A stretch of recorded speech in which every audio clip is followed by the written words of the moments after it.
ಮುಹೂರ್ತ ಇದೆ ಇವತ್ತು. ತಾಳಿ ಕಟ್ಟೋ ಸಮಯ, 2 ಸಂಬಂಧಗಳು 2 ಮನೆತನಗಳು ಬೆಸೆಯುವ ಸಮಯ ಇವತ್ತು. ಹಾಗಾಗಿ ನಮಗೂ ತುಂಬ ಖುಷಿ ಇದೆ, ಮನಸ್ಸಲ್ಲೂ ಭಾಳ ಖುಷಿ ಇದೆ, ಅಷ್ಟೇ ಎಕ್ಸೈಟ್ಮೆಂಟ್ ಇದೆ. ಹಾಗಾಗಿ ಇವತ್ತು ನಮಗೆ ತಿಂಡಿನೂ ಸೇರುತ್ತಾ ಇಲ್ಲ ಗೊತ್ತಿಲ್ಲ, ತಿಂಡಿನೂ ಜಾಸ್ತಿ ತಿನ್ನೋಕ್ಕಾಗಲ್ಲ. ತುಂಬಾ ಖುಷಿ ಇದೆ, ಯಾಕಂದರೆ ಮಂತನ ಬೆಳಗ್ಸೋ ಹುಡುಗಿ ಅದು. ನಾವು ಅಷ್ಟೇ ಖುಷಿಯಿಂದ ಅಷ್ಟೇ ಸಂಭ್ರಮದಿಂದ ಬರ್ಮಾಡ್ಕೊತಾ ಇದ್ದೀವಿ ಎಲ್ಲರೂ. ನಮ್ಮ ಇಡೀ ಫ್ಯಾಮಿಲಿ ಮೆಂಬರ್ಸ್ ಎಲ್ಲ ಬಂದಿದ್ದಾರೆ.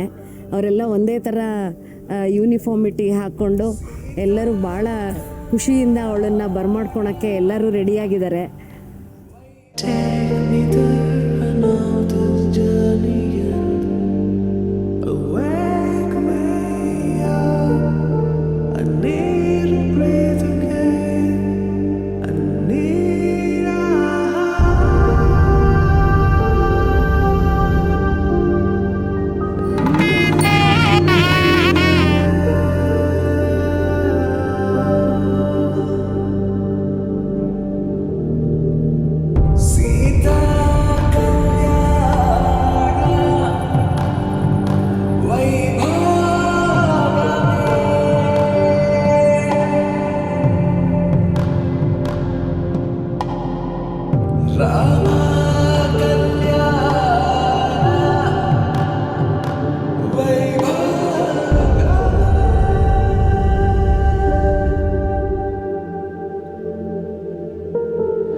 రాముడి మనసులో సీత పదిలము జానకి ఎదలో రామస్మరణము సీతారాముల ప్రేమ మధురము సీతారాముల. రాముడి మనసులో సీత పదిలము జానకి ఎదలో రామస్మరణము సీతారాముల ప్రేమ మధురము సీతారాముల. ಭಾವನ ಬಗ್ಗೆ ಟಿಪ್ಸ್ ಅನ್ನೋಕ್ಕಿಂತ ನನ್ನ ತಂಗಿಗೆ ಟಿಪ್ಸ್ ಕೊಡಬೇಕಂದ್ರೆ ನಾನು ಸ್ವಲ್ಪ ಭಾವಂಗೆ ಅವಕಾಶ ಕೊಡಲಿ ಮಾತಾಡೋಕ್ಕೆ ಅನ್ನೋದು. ಸೆಕೆಂಡ್ ಬಂದ್ಬಿಟ್ಟು ಭಾವಂಗೆ ತಡ್ಕೊಳ್ಳೋ ಶಕ್ತಿ ಬರಲಿ ಅಂತ. ಅದಕ್ಕಿಂತ ಮುಖ್ಯ ಏನಂದರೆ ಅವಳು ಒಬ್ರನ್ನ ಅರ್ಥ ಮಾಡ್ಕೊಳ್ಳೋ ಕೆಪಾಸಿಟಿ ತುಂಬ ಇದೆ ಅವಳಿಗೆ. ಸೊ ನನಗನ್ಸೋ ಪ್ರಕಾರ ಭಾವನ ಚೆನ್ನಾಗಿ ನೋಡ್ಕೋತಾಳು. ಅದಕ್ಕಿಂತ ಮುಖ್ಯ ಅವಳನ್ನ ನಮ್ಮ ಭಾವ ತುಂಬ ಚೆನ್ನಾಗಿ ನೋಡ್ಕೋತಾರೆ. ಯಾಕಂದರೆ ಚಿಕ್ಕ ವಯಸ್ಸಿಂದ ನಾವು ಒಂದೇ ಮನೇಲಿ ಹುಟ್ಟು ಬೆಳೆದಿರೋರು. ಸೊ ನೆನ್ನೆ ಅಂತೂ ನಂಗೆ ಒಂದು ಸ್ವಲ್ಪ ಕಣ್ಣೀರು ಬಂದ್ಬಿಡ್ತು ಅವಳನ್ನ ನೋಡಿದ ತಕ್ಷಣ. ಸೀರೆಯಲ್ಲಿ ಆ ಒಡವೆ ಹಾಕ್ಕೊಂಡು ಒಂದೊಂಥರ ನನಗೆ ಎಮೋಷ್ನಲ್ ಮೂಮೆಂಟ್ ಅದು. ಯಾವತ್ತೂ ನನ್ನ ತಂಗಿನ ಅಷ್ಟು ಗ್ರ್ಯಾಂಡಾಗಿ ನಾನು ನೋಡಿಲ್ಲ. ನನಗೇನೋ 1-2 ತಿಂಗಳು ಚಿಕ್ಕವಳು, ಬಟ್ ಸ್ಟಿಲ್ ನನಗೆ ತುಂಬ ಲೈಕ್ ಅಟ್ಯಾಚ್ಮೆಂಟ್ ಅವಳ ಮೇಲೆ. ಸೊ ಏನಿದ್ರು ಅವರಿಬ್ಬರಿಗೂ ಆಲ್ ದ ಬೆಸ್ಟ್. జీవితం సగం ప్రమాణమేగా కాలమే ముడేసి ముళ్ళు మూడుగా బంధమే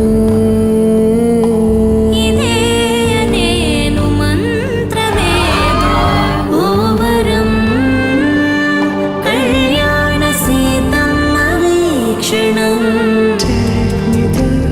No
ಮ್ಯೂಚುವಲ್ ಆಗೋಯ್ತು. ಯಾರು ಪ್ರಪೋಸಲ್ ಮಾಡಿದ್ರು? ಆಯ್ತು, ಆ ಸ್ಟೋರಿ ಹೇಳಿದ್ರೆ ಯಾರು ಕಂಡಿಡಿಯಕ್ಕೂ ಆಗಲ್ಲ. ಅದು ಅಪ್ಪ